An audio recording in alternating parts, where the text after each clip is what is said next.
नमस्कार, स्वागत है आप सभी का। आप देख रहे हैं एस्ट्रो दिस वीक मेरे साथ यानी सीमा सिंह के साथ। इस कार्यक्रम में हम आपको जानकारी देंगे आपके आने वाले सप्ताह की, वहीं बात होगी टिप ऑफ द वीक की भी, और आप जानेंगे अपने क्वेश्चंस के आंसर्स हमारे साथ। चलिए शुरुआत करते हैं सबसे पहले मेष राशि से, यानी कि मेष राशि वालों के लिए आने वाले सप्ताह में क्या छुपा हुआ है।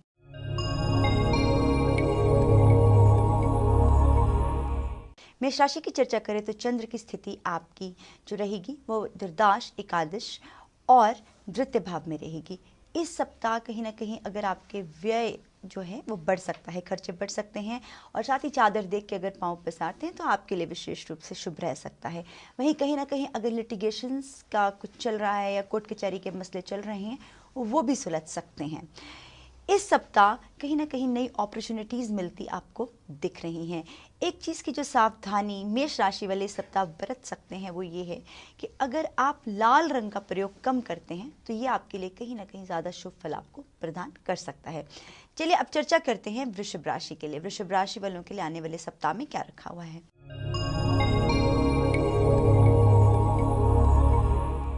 वृषभ राशि की अगर चर्चा की जाए तो वृषभ राशि वालों के लिए इस सप्ताह आपकी जो चंद्र की स्थिति रहेगी वो आपकी एकादश भाव में रहेगी। अपॉर्चुनिटीज मिलेंगी, डिजायर्स पूरी होंगी, महत्वाकांक्षाएं, आपकी कोई भी ऐसी मनोकामनाएं हैं इस सप्ताह आपकी पूरी होती दिख रही हैं।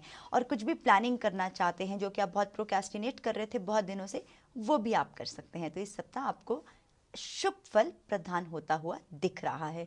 तो चलिए इसी के साथ अब बात करेंगे मिथुन राशि के लिए। जेमिनाइज के लिए आने वाले सप्ताह में क्या रखा हुआ है।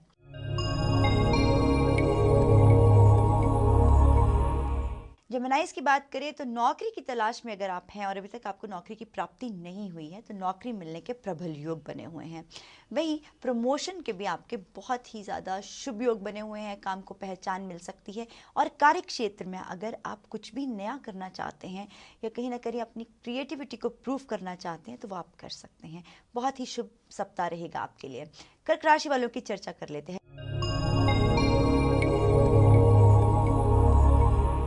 कर्क राशि की अगर चर्चा करते हैं तो इस सप्ताह कहीं ना कहीं आप ज़्यादा भावुक महसूस कर सकते हैं। तो आपको अपने माइंड से और अपने हाथ से, यानी कि दोनों से, दिल और दिमाग को इस्तेमाल करते हुए ही किसी भी ज़रूरी फैसले तक पहुंचना है। कोई भी फैसला जल्दबाजी में नहीं करना है और अपने इमोशंस पे बेस्ड करते हुए नहीं करना है, नुकसान हो सकता है। चलिए इसी के साथ अब हम चर्चा करेंगे सिंह राशि के लिए।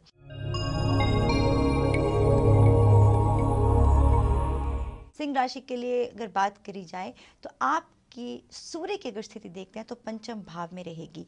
संतान पक्ष से आपको लाभ मिलता हुआ दिख रहा है। वहीं कहीं ना कहीं अगर आपको संतान की तरफ से कोई मुश्किलें आ रही थी या आपकी संतान कहीं ना कहीं उनकी सेटलमेंट नहीं हो रही थी तो इस सप्ताह उनके लिए बहुत ही शुभ रहने वाला है। नई अपॉर्चुनिटीज़ उनको मिलती हुई दिख रही हैं और साथ ही कंप्लीशन उनके कार्य में होगी, यानी कि पेंडिंग कार्य उनके पूरे होंगे। तो चलिए इसी के साथ अब हम चर्चा करेंगे वर्गोस के लिए। वर्गोस के लिए आने वाले सप्ताह में क्या रखा हुआ है।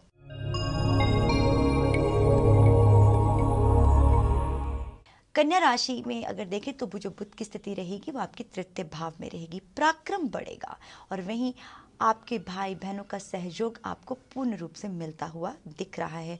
हार्डवर्क बनाए रखिए, परसिस्टेंस बनाए रखिए। आने वाले सप्ताह में बहुत कुछ छुपा हुआ है। जब हम ज़्यादा हार्ड वर्किंग हो जाते हैं तो बहुत सी ऐसी नई चीज़ें और बहुत सी ऐसी उपलब्धियां हमें प्राप्त हो सकती हैं। और आप भी ऐसा ही करिए, अपना हार्डवर्क बना के चलिए। बहुत ही शुभ समय आपके लिए चल रहा है।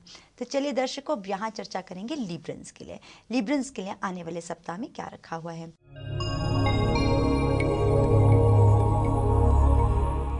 चंद्र की स्थिति आपकी षष्ठ, सप्तम और अष्टम भाव में रहेगी। पार्टनरशिप्स में आपको बेहद अच्छा फल प्राप्त होगा। वहीं कहीं ना कहीं अगर पति पत्नी में वैचारिक मतभेद चल रहा है उसकी भी समाप्ति होगी। रिश्तों में आपके मधुरता बनी रहेगी, परंतु आपको विरोधी पक्ष से सावधान रहना है। विरोधी पक्ष बलवान हो सकता है और कहीं ना कहीं आपको नुकसान पहुंचा सकता है। तो सीक्रेट्स अपने तक रखिए, बिना सोचे समझे किसी पे विश्वास मत कीजिए। तो चलिए अब चर्चा कर लेते हैं वृश्चिक राशि के लिए। वृश्चिक राशि वालों के लिए आने वाले सप्ताह में क्या रखा हुआ है।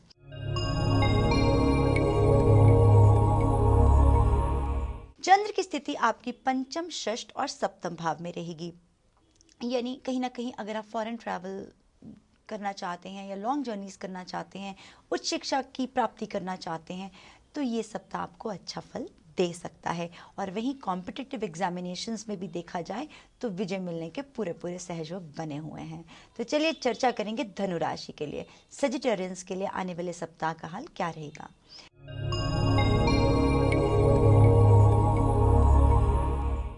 चंद्र की स्थिति आपकी चतुर्थ, पंचम और षष्ठ भाव में रहेगी, यानी कि माता का पूर्ण रूप से आपको सहयोग प्राप्त होगा। वहीं कहीं ना कहीं अगर आप अपनी माता को उपहार में कुछ देते हैं, इससे आपके जीवन में मुश्किलों की तो कमी होगी, साथ में उनके आशीर्वाद से आपके जीवन में आपको नई उपलब्धियां भी प्राप्त होंगी और कहीं ना कहीं आपका मानसिक तनाव भी कम होगा। तो आप ये भी कर सकते हैं, अपनी माता को कुछ उपहार में दे सकते हैं। इस सप्ताह विशेष रूप से आपके लिए शुभ रह सकता है। वहीं अगर आप क्रिसमस पे ये करते हैं तो ये और भी अच्छा है। तो चलिए बात कर लेते हैं यहाँ पर मकर राशि के लिए।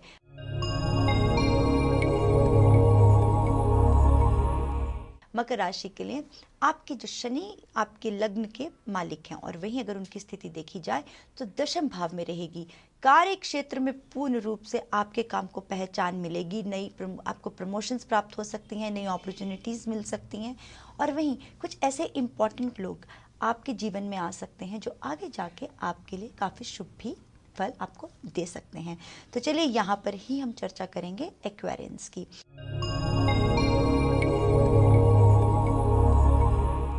अगर देखा जाए तो शनि की जो स्थिति रहेगी वो आपकी दशम भाव में रहेगी।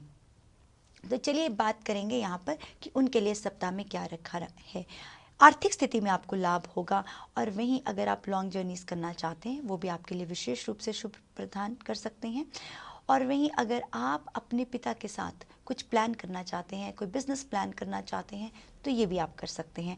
बहुत ही शुभ समय आपके लिए चल रहा है। बात करते हैं आखिरी बची राशि यानी कि मीन राशि वालों के लिए आने वाले सप्ताह में क्या रखा हुआ है।